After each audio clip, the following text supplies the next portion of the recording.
Good morning dear students. आप सभी का इस एजुकेशन यूट्यूब चैनल पर हार्दिक स्वागत है। प्रिय विद्यार्थियों, पिछले वीडियो में हमने बिंदुसार तथा मौर्य सम्राट अशोक के शासनकाल की महत्वपूर्ण घटनाओं का अध्ययन किया था और आज हम अशोक के धम्म का अध्ययन करेंगे।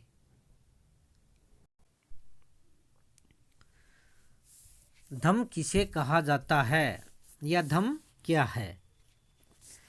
अपनी प्रजा के नैतिक उत्थान के लिए मौर्य सम्राट अशोक ने जिन आचारों की संहिता प्रस्तुत की उसे धम्म कहा जाता है। सर्वप्रथम हमें यह परिभाषा ढंग से याद करनी है, क्योंकि काफ़ी एग्जाम्स में क्वेश्चन पूछे जाते हैं। तो साधारण परिभाषा है ये अपने को याद करनी है। अपनी प्रजा के नैतिक उत्थान के लिए मौर्य सम्राट अशोक ने जिन आचारों की संहिता प्रस्तुत की उसे धम्म कहा जाता है। धम्म क्या है? अशोक अपने दूसरे स्तंभ लेख में स्वयं से प्रश्न पूछता है कि कियम चू धमे अर्थात धम्म क्या है। फिर वह स्वयं ही उत्तर देता है। दूसरे व सातवें स्तंभ लेख में इसका उत्तर देते हुए कहता है अपाशिनवे यानी पाप से मुक्ति, लोगों का कल्याण, दया, दान, सत्यता, मृदुता, शुद्धि ही धम्म है।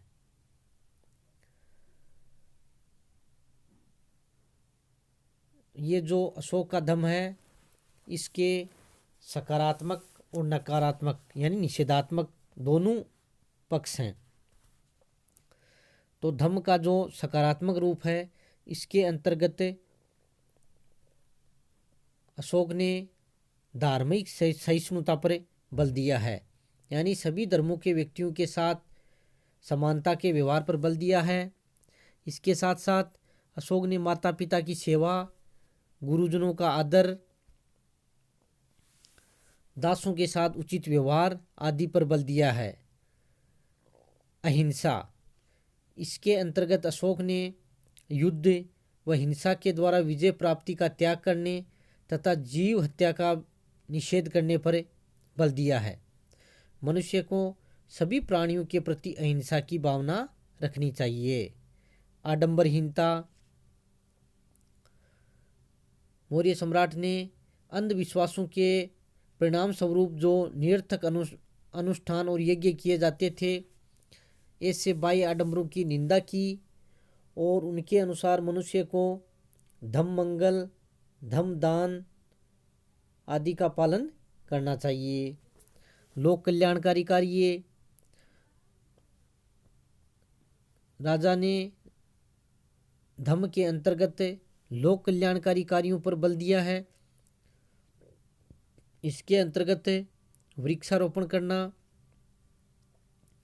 सड़कों का निर्माण करवाना, सरायों का निर्माण करवाना, सिंचाई तथा कुओं का निर्माण आदि के कार्य शामिल हैं, यानी जनता का अधिक से अधिक कल्याण किया जाना चाहिए। पवित्र आचरण, इसके साथ साथ मनुष्य को पवित्र आचरण करना चाहिए। मनुष्य को दया, दान, सत्य आदि गुणों को ग्रहण करना चाहिए। धम्म का निषेधात्मक रूप, इसके अंतर्गत मौर्य सम्राट अशोक ने कहा कि ऐसे कई दुर्गुण हैं जो कि धम्म में रुकावट पैदा करते हैं, तो इन्हें त्याग देना चाहिए। इसके अंतर्गत प्रचंडता यानी उग्रता, निष्ठुरता, क्रोध, घमंड और ईर्ष्या, इन समस्त दुर्गुणों को केवल एक शब्द अशिनव यानी पाप कहा गया है। तृतीय स्तंभ लेख में अशोक कहता है कि मनुष्य कभी भी अपने आसीनों यानी पापों पर विचार करते हुए दृष्टि नहीं डालता कि ये पाप मैंने किया है। इसलिए मनुष्य को इसके लिए आत्मनिरीक्षण करना चाहिए। तो इस प्रकार उन्होंने आत्मनिरीक्षण पर भी बल दिया है।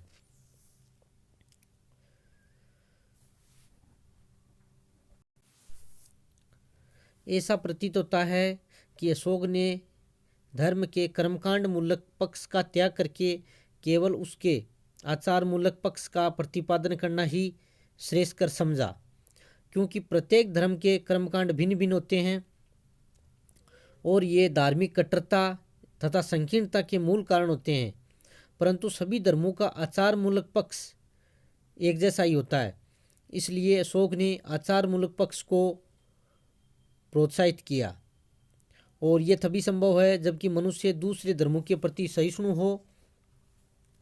अपने 12वें शिलालेख में मौर्य सम्राट अशोक कहता है कि मनुष्यों को दूसरों के धर्म को भी सुनना चाहिए, और जो मनुष्य अपने धर्म को पूजता है और दूसरे के धर्म की निंदा करता है वह स्वयं अपने धर्म को हानि पहुंचाता है। इसलिए मनुष्य को अपनी वाणी पर भी संयम रखना चाहिए। धर्म की क्रियान्विति के लिए मौर्य सम्राट अशोक ने युद्ध नीति का परित्याग किया, सार्वजनिक हित के कल्याण के कार्य करवाए, हिंसा पर प्रतिबंध लगाया और अपने साम्राज्य में समान नागरिक संहिता, दंड संहिता पर बल दिया और विभिन्न प्रांतों में, विदेशों में धर्म प्रचारकों को भेजा ताकि धर्म की सारवृद्धि हो सके। इसी के साथ साथ बहुत बहुत धन्यवाद।